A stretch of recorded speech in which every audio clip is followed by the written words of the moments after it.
हरिओम, ओम आनंद ma'am, Om Shanti ma'am, ओम ज्ञान ma'am, आप सभी दर्शकों का हमारे चैनल पर स्वागत है। आज हम लोग बीएड फोर्थ सेमेस्टर के अंतर्गत मुद्रा विकृतियों के विषय में अध्ययन करेंगे कि मुद्रा विकृतियाँ कैसी होती है। मुद्रा क्या होता है, इसका अर्थ बताया जा चुका है, सामान्य रूप से सुन लीजिए।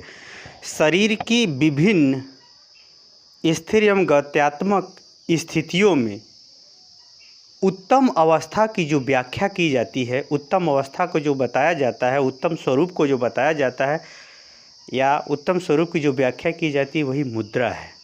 मुद्रा का अर्थ होता है शरीर की स्थिर या गत्यात्मक अवस्था में उचित स्वरूप क्या हो या उचित बॉडी लैंग्वेज क्या हो या शारीरिक शैली क्या हो, उसी को हम लोग क्या कहते हैं, उसी का अध्ययन हम लोग मुद्रा के अंतर्गत करते हैं। इसका अर्थ बताया जा चुका है, समझाया जा चुका है, इसके महत्व को बताया जा चुका है।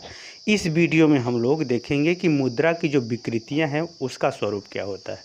तो अगर हम मुद्रा की विकृतियों की बात करें तो शरीर में अगर पोषक तत्वों की कमी है तब भी हमारे शरीर का जो स्ट्रक्चर है वो गड़बड़ हो जाता है, या हड्डियों में किसी प्रकार का रोग है या कोई बीमारी है तब भी हमारा शारीरिक स्ट्रक्चर जो है, शारीरिक मुद्रा का स्वरूप बिगड़ जाता है, या हम ये कहें कि चोट लग गई हो, एक्सीडेंट हो गया हो, दुर्घटना हो गई हो, तो उसके कारण से भी हमारी शारीरिक मुद्रा का स्वरूप गड़बड़ हो जाता है या विकृतियाँ आ जाती है, या उसमें जो संतुलन होना चाहिए वो संतुलन नहीं हो पाता। अगला आदत, यदि आपकी आदत गलत पड़ गई हो, गलत ढंग से सोने की, गलत ढंग से चलने की, गलत ढंग से उठने बैठने की, तो उसके वजह से भी हमारे अंगों में खिंचाव उत्पन्न हो जाता है, जिससे उसका जो संतुलित स्वरूप होता है वो बिगड़ जाता है, जिसको हम देख सकते हैं आदत के रूप में। अनुवांशिक, कभी कभी ये जेनेटिक होता है कि पिता में ये समस्या रही तो इसलिए बेटा में आई, तो इस प्रकार से इस तरह से समस्याएं भी मुद्रा विकृति के रूप में देखा जा सकता है। अगर हम बात करें इसके बाद सुख भोग, जैसे कुछ लोग होते हैं वो आराम सुख प्राप्त करने के चक्कर में जो है अपने जो है शारीरिक जो है स्वरूप को बिगाड़ लेते हैं। कहने का मतलब उनकी आदत बिगड़ जाती है। अगला है अभ्यास, जैसे किसी का कोई काम करने, जिस हाथ से ज़्यादा काम किया उस हाथ में जो है कंधा खिंचा गया, तो यानी कि वह जिस कार्य से जिस अंग का ज़्यादा अभ्यास किया उसका ज़्यादा विकास हुआ, दूसरे अंग का कम विकास हुआ, तो इसके कारण से भी कंधों में ऊपर नीचे कंधे हो जाते हैं, या शरीर में जो है उसके जो है संतुलन जो स्ट्रक्चर है उसमें गड़बड़ी आ जाती है, उसमें विकृतियाँ उत्पन्न हो जाती हैं। तो इन सब विभिन्न कारणों से जो है ये मुद्रा की विकृतियाँ देखने को मिलती हैं। आइए इस मुद्रा की विकृतियों के विभिन्न स्वरूपों के बारे में हम लोग देखते हैं कि कैसा मुद्रा की विकृतियाँ होती हैं, उसको हम लोग देखते हैं। आइए पहला है, इसमें देखिए एक और बात जान लीजिए कि जो मुद्रा जो विकृतियाँ होती हैं ये कैसे मापा जाता है। जैसे अगर ये स्ट्रेट लाइन है तो स्ट्रेट लाइन के अंतर्गत जो आपका सिर है, जो हम लोगों का सर है, और जो कमर है और जो पैर है, इन तीनों अगर एक सीधी रेखा में आपका है, आप चलते हैं तो भी इसका ऐसा संतुलन बना रहता है, और आप खड़े होते हैं तो भी, तो आपका माना जाएगा कि आपकी मुद्रा बहुत अच्छी है। आपकी मुद्रा क्या है, आपका जो है शारीरिक स्ट्रक्चर अच्छी अवस्था में है। लेकिन अगर इसमें से कोई भी आगे पीछे होता है तो फिर समझिए कि आपके अंदर शारीरिक मुद्रा विकृतियाँ उत्पन्न होती हैं। विकृति का मतलब उसका स्वस्थ स्वरूप बिगड़ा हुआ है, स्वस्थ स्वरूप या अच्छा स्वरूप क्या है, बिगड़ गया है, उसी को विकृतियाँ कहते हैं। तो इसमें कमर का जो है और पैर का और सिर का और चेस्ट भी, मान लीजिए चेस्ट भी यानी सीने, ये जो है तीनों एक सीध में होते हैं, तब आप मुद्रा विकृतियाँ नहीं हैं। अगर ये तीनों एक इस तरह से चारों अगर इनका संतुलन एक सीध में नहीं है तो फिर जो है आप मान लीजिए कि जो है मुद्रा की विकृतियाँ आपके अंदर है। तो आइए इसमें हम देखते हैं कि मुद्रा की विकृतियाँ कैसी होती हैं, किन रूपों में होती हैं, उसको साधारण ढंग से समझने का कोशिश करते हैं। मुझे उम्मीद है कि आप समझ जाएंगे, तो आराम से लिख लेंगे। बीएड के ही स्तर से पढ़ाना है मुझे, मैं कोई बायोलॉजी का टीचर नहीं हूँ या फिर चिकित्सा विज्ञान से संबंधित टीचर मैं नहीं हूँ। जैसे अगर कंधे की विकृतियाँ देखा जाए तो जो लड़का या लड़की गलत ढंग से खड़ा होता है तो उसका जो है कंधा क्या होता है, इस तरह से झुक जाता है। अब ये सी आकार का उसका कंधा हो जाता है, या उसकी गलत आदत होती है तो बायां कंधा उठ जाता है, दायां कंधा दब जाता है, या दायां कंधा उठ जाएगा, बायां कंधा दब जाएगा। तो इस प्रकार से कंधे में भी विकृतियां देखने को मिलती हैं, जो उसको गलत ढंग से खड़े होने के कारण से या गलत ढंग से सोने के कारण से यह जो है मुद्रा की विकृतियाँ देखी जाती है कंधे के अंदर, या फिर वो आगे ज़्यादा झुका रहता है इस टाइप का, या पीछे ज़्यादा हो जाएगा, तो इस टाइप का कंधों के में असंतुलन या सी आकार की जो स्थिति देखी जाती है, ये कंधे संबंधी विकृतियाँ है। अगला कुब्जा। कुब्जा संबंधी जो हम पीठ पे कुबर टाइप का निकल जाता है व्यक्ति को या महिला को या किसी को भी, क्या होता है कुछ रोग के कारण से भी हो सकता है, या फिर कभी चोट लग गई हो, गिर गया हो, जिसके कारण से जो है उसका जो है पीछे का जो है सीने के ठीक पीछे जो है या थोड़ा गर्दन के नीचे वाले पीछे भाग में जो है एकदम कुब्जा टाइप का, ऐसे टाइप का हो जाता है, जैसे ऊँट का होता है ऐसे टाइप का होता है। यही कुबड़ कभी कभी कमर से थोड़ा ऊपर भी हो जाता है, जिसमें आदमी काफ़ी झुक करके चलता है। तो ये कभी चोट के कारण से या बीमारी के कारण से भी ये कुब्जा वाली बीमारी, तो ये भी हमारा आपका वास्तविक स्वरूप क्या करता है, बिगाड़ देता है। तो ये भी एक प्रकार की विकृति देखी जाती है, कुब्जा टाइप का, कुबड़ा टाइप का जो पीठ में होता है।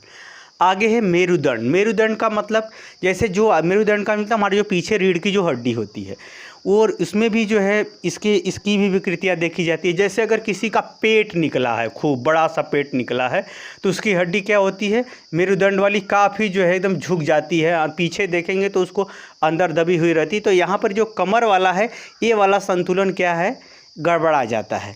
तो ये जो है मेरुदंड के रूप में भी देखी जाती है।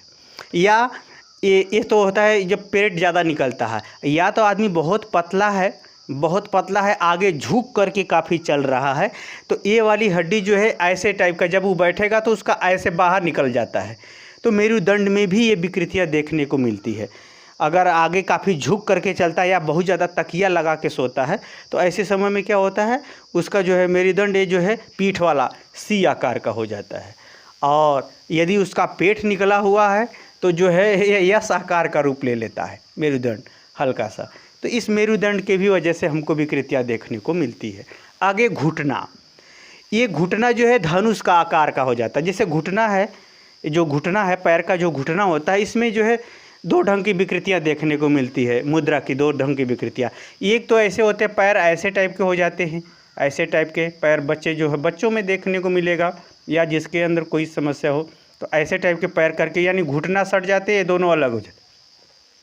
और जो है होना चाहिए सीधा सीधा, ऐसे टाइप का होना चाहिए, सीधा होना चाहिए, लेकिन हो जाता है ऐसे। आप कितनी जगह जो है धनुषाकार का हो जाता है। बुढ़ौती में आप लोग देखते होंगे बूढ़े लोगों का या ऐसा हो जाता है, या जिन बच्चों में हड्डियों की कोई बीमारी होती तो ऐसे दोनों पैर के बीच में क्या है, काफ़ी जगह हो जाती है, दोनों घुटनों के बीच में यहाँ पर क्या होती है, काफ़ी जगह हो जाती है। तो यह एक तो होता है इस तरह से सी आकार की तरह से धनुष आकार हो जाता है, और एक हो जाता है ये कि दोनों घुटने आपस में सट जाते हैं। इस टाइप की जो है विकृतियाँ जो है, जो हमारे पैर के घुटने हैं उसके अंदर भी देखने को मिलती है मुद्रा की। अगला है पैर।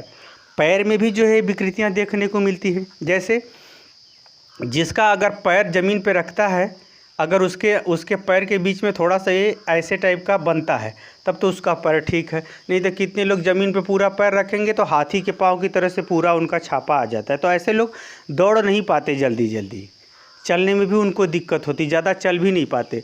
तो जब फ्लैट पूरा पैर हो जाता है तो समझिए ये पैर की जो है मुद्रा की विकृतियाँ हैं। और होना चाहिए जितना ही ये पैर आपके बीच में गैपिंग रहेगा, उतना ही आप दौड़ सकेंगे, उतना ही आप फुर्तीला रहेंगे, उतना ही आप अनेक परिस्थितियों में संतुलन, वजन उठा करके आराम से चल सकते हैं।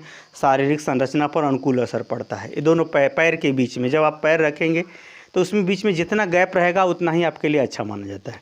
लेकिन जितना ही ये चपटा हो गया, मतलब पैर आप पूरा रखेंगे, पूरे का पूरा हिस्सा उसका चपक गया ज़मीन से पैर का, तो समझिए ये पैर संबंधी मुद्रा की विकृतियाँ हैं। तो ये भी विकृतियाँ देखने को मिलती है। अगला है गर्दन।